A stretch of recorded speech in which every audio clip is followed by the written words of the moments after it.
I couldn't bear the thought of being stuck with a pregnant woman, making me raise the child alone.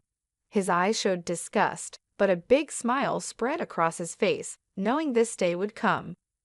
Even though I had seen it coming, I quickly went to my room, returned with some papers, and handed them to Adam.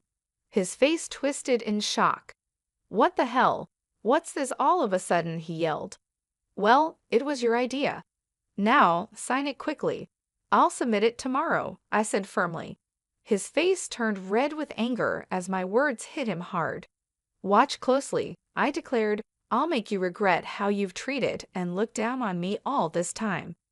My name is Rachel. I'm a 31-year-old housewife. Until 5 years ago, I worked for a big mobile company. I met Adam Johnson, my boss, when I was 26. We quickly fell in love and got married.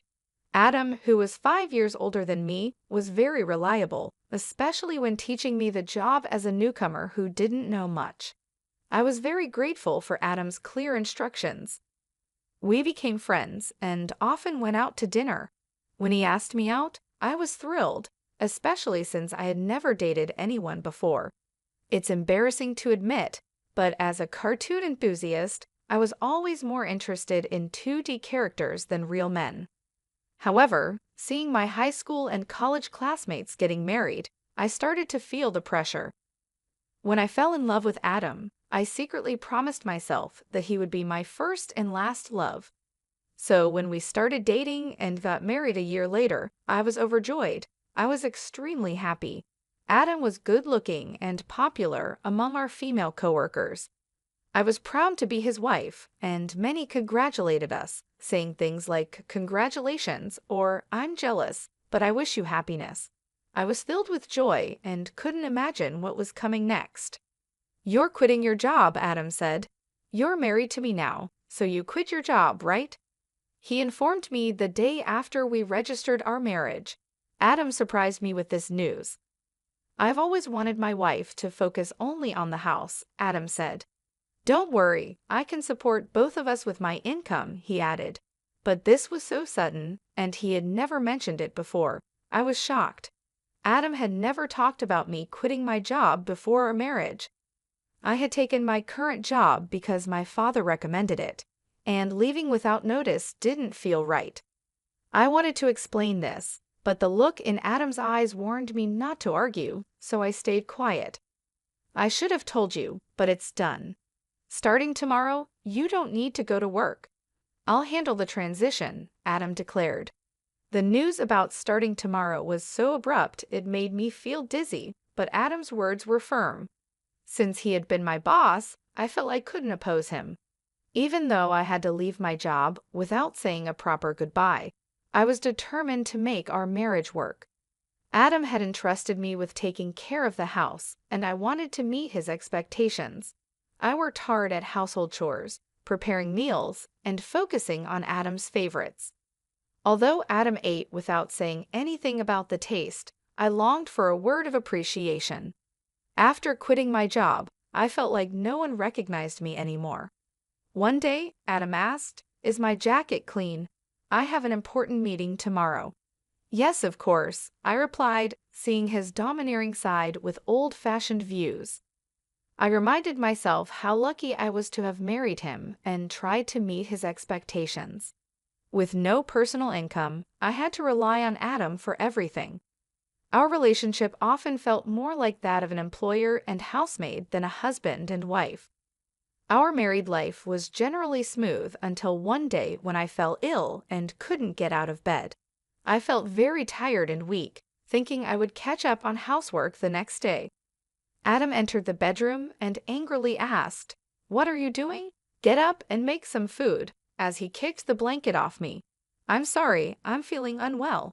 Can you manage something for yourself today?" I explained, hoping for understanding.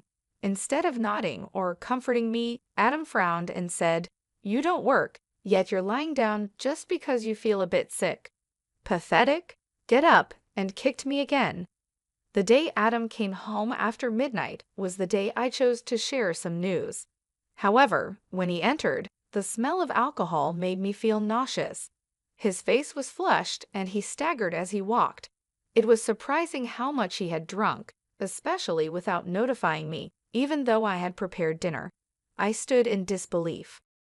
I got up from the bed, never thinking he would demand housework from his sick wife. I had never imagined he could be like this before we got married. Maybe it was my fault for not seeing it, but it was just too much. I found myself doing chores while tears ran down my face. Several days passed, and my health didn't get any better. Then I realized I had missed my period. Panicking, I rushed to the drugstore to buy a pregnancy test. When I tried it, the result was positive. Tears of joy flowed naturally, and I decided to share the news with Adam when he got home from work. My spirits were lifted instantly. The day Adam came home after midnight was the day I chose to share the news. But when he walked in, the smell of alcohol made me feel sick. His face was flushed, and he staggered as he walked. I was surprised by how much he had drunk, especially since he hadn't told me he would be out drinking, even though I had prepared dinner. Eager to share my pregnancy news, I told my intoxicated husband, "I haven't been to the doctor yet, so it's not confirmed," I began eagerly. However, Adam's face darkened as he responded, "A child? What have you done?" His tone was harsh, unlike anything I had ever heard from him before. "I don't want a child." "Damn, this is the worst. If you're going to have it, raise it yourself," he said. His cruel words shocked me. He rudely stripped off his clothes and headed to the bathroom. I couldn't believe it. I couldn't understand why he would say such irresponsible things about our baby instead of being happy. The joy I had felt moments ago was immediately replaced with deep sorrow. Why would he say such things? He had never mentioned not wanting children before. We hadn't even been using contraception, so I naturally thought we both wanted children. As I hung Adam's jacket and was about to take his shirt to the washroom, I noticed something else. A piece of paper had slipped out from the pocket of his dress shirt. I could tell it was a receipt because of its texture. At first, I thought it was just a receipt from tonight's gathering and was about to throw it away. But then I saw the name of the place. "Is this a motel?" My hand trembled as I held the receipt. It was indeed a motel. The shock of this discovery weighed heavily on my heart.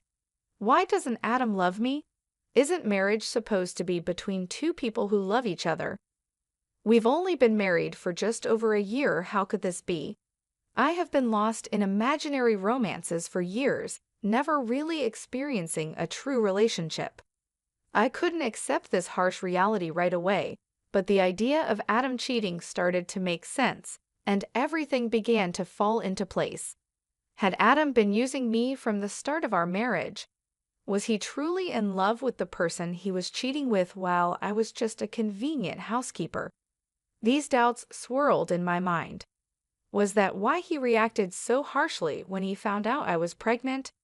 As I struggled with these thoughts, nausea set in, and I became convinced something was wrong. Yes, there was no doubt now maybe the reason he made me quit my job was because his mistress worked there. Everything started to make sense, as if he had married me for stability, not love. The line between reality and my imagination became blurry, but I couldn't deny the cruel words he had said after learning about my pregnancy. That day, I decided to gather evidence of Adam's cheating. From then on, his cold behavior toward me was undeniable. It was as if he couldn't forgive me for getting pregnant. Even though he knew I was suffering from morning sickness, he would deliberately eat smelly foods near me and criticize my housework, forcing me to redo tasks. My pregnant body had to endure a lot, and my heart felt heavy. Despite this, I continued to investigate his affair. Adam never let go of his cell phone, even taking it with him to the bathroom, making it impossible for me to sneak a look. When I secretly checked Adam's room, it was always neat and tidy, with nothing incriminating in sight. He was meticulous at work, and his desk was always in perfect order. I realized it would be challenging to catch him off guard directly. I often checked Adam's pockets for evidence like receipts, but my investigation was difficult. I thought about hiring a detective, but didn't have the money. While I was deep in thought, I received an unexpected phone call from my father. "Hello, it's me, your dad. How are you?" he asked. Surprised by his call, given his busy schedule, I replied, "Dad, what's going on? Aren't you busy with work?" "My employees have been doing well, so I'm not that busy," he explained. My father, the CEO of a company in Italy, was always a workaholic. I didn't have many childhood memories of playing with him, but I respected his dedication to his job. His unexpected call left me curious about the reason. "So what's happening?" I asked. My father then revealed a shocking truth. "Is that really true?" I asked in disbelief. "Yes, he's not the type to lie." "I want you to believe me," my father reassured me. Initially in shock and unable to respond, I felt a mix of anger and frustration as the pieces of the puzzle came together. "Thank you, Dad. I'll do my best," I replied. I thanked him before hanging up the phone. My investigation was finally paying off, but the new information also made me feel angry and frustrated. The tension between Adam and me continued to grow, and even though I was pregnant, Adam remained distant. Every time he acted this way, I felt a deep hatred towards him. Months passed, and our relationship stayed strained. Eventually, something happened that changed everything. At 9 months pregnant, I was always careful around Adam, living in constant fear. I tried to avoid him, leading a quiet and stifled life.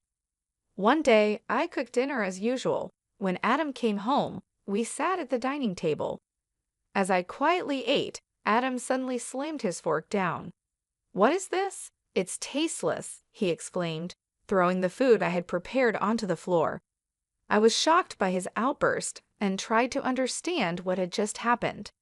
The anger at seeing the meal I had cooked discarded right in front of me started to build up inside.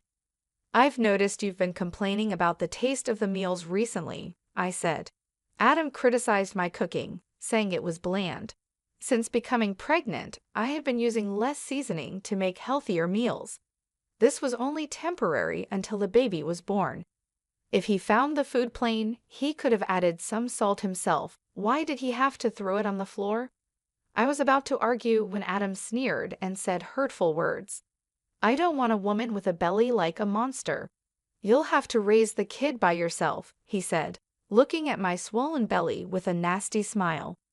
I had always feared this day might come, even though I hoped for a different outcome.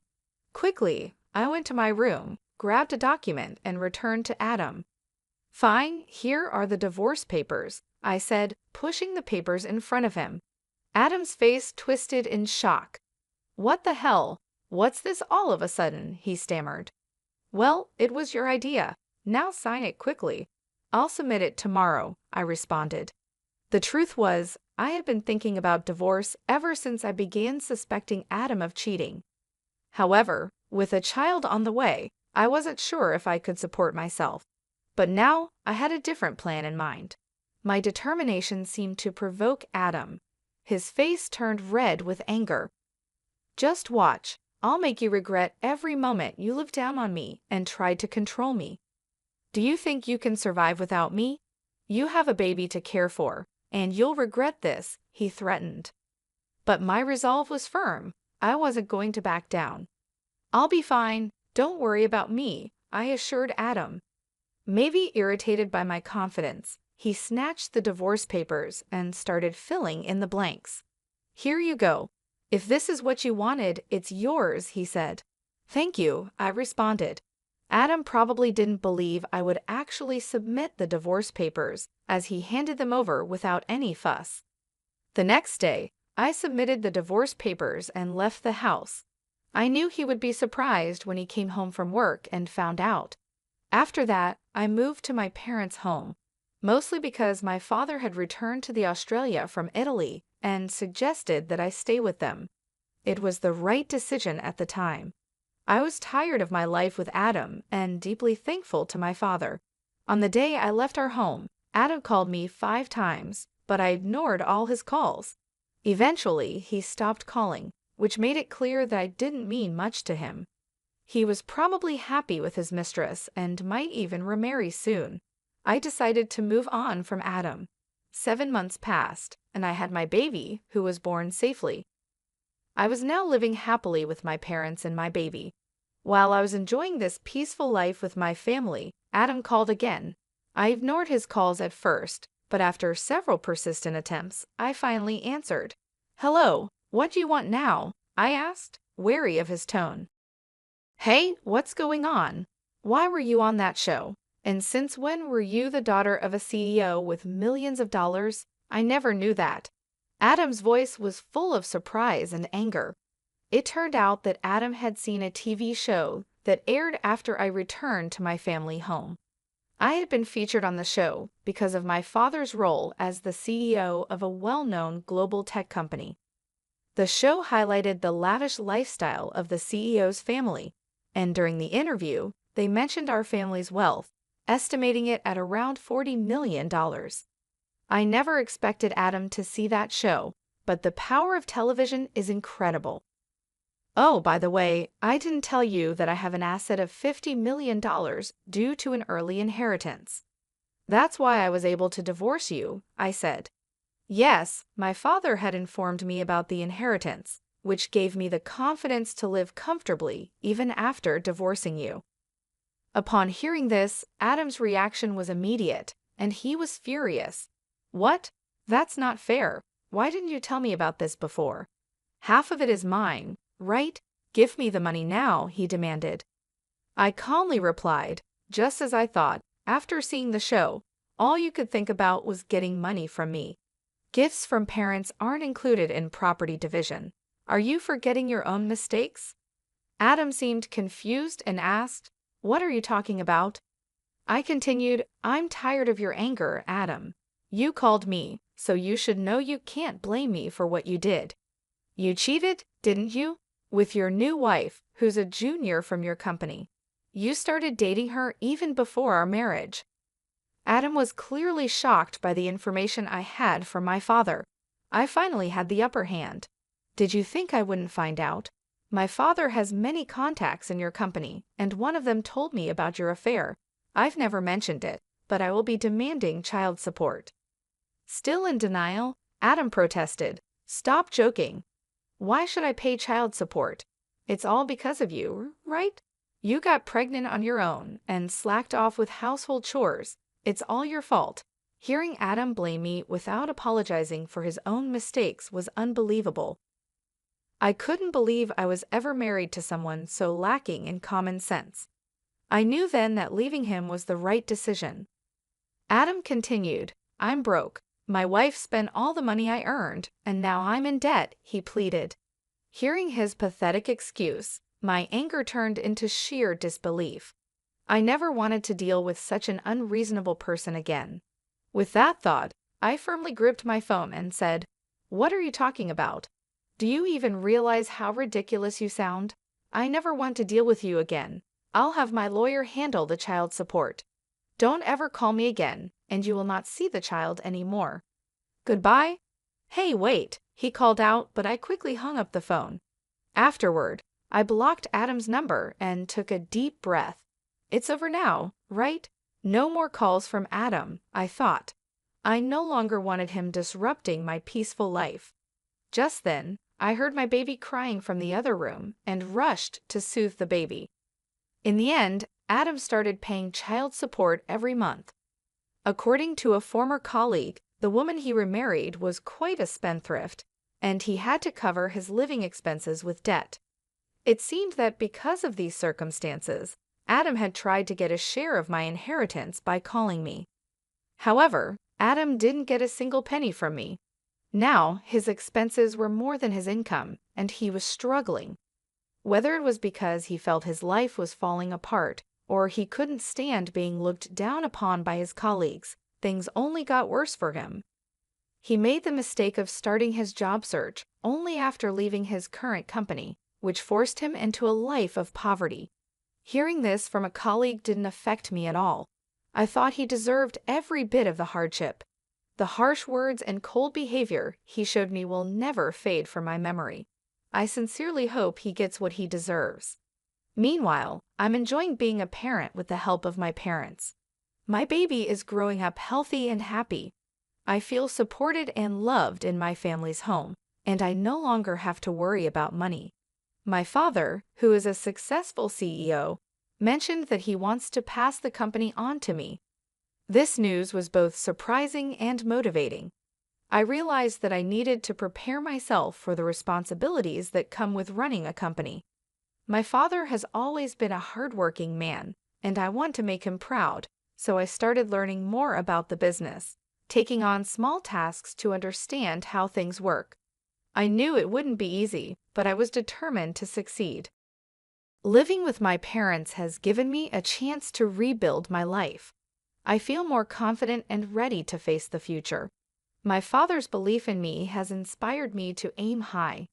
He believes in my abilities, and that belief has become a source of strength for me.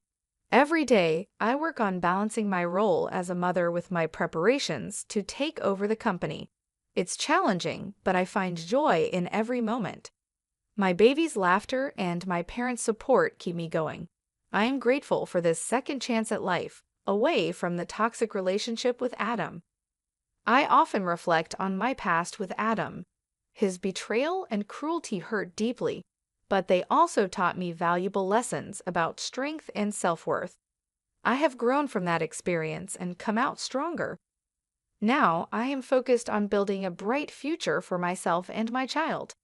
The pain of the past is slowly fading, replaced by the hope and excitement of what lies ahead.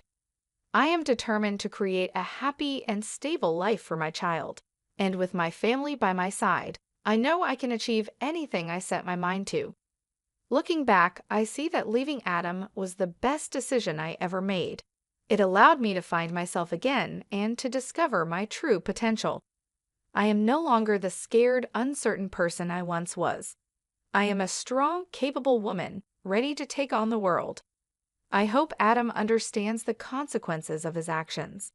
As for me, I will keep moving forward, taking advantage of every opportunity that comes my way and making the most of each day. I am ready for whatever the future brings, confident that I can handle any challenge.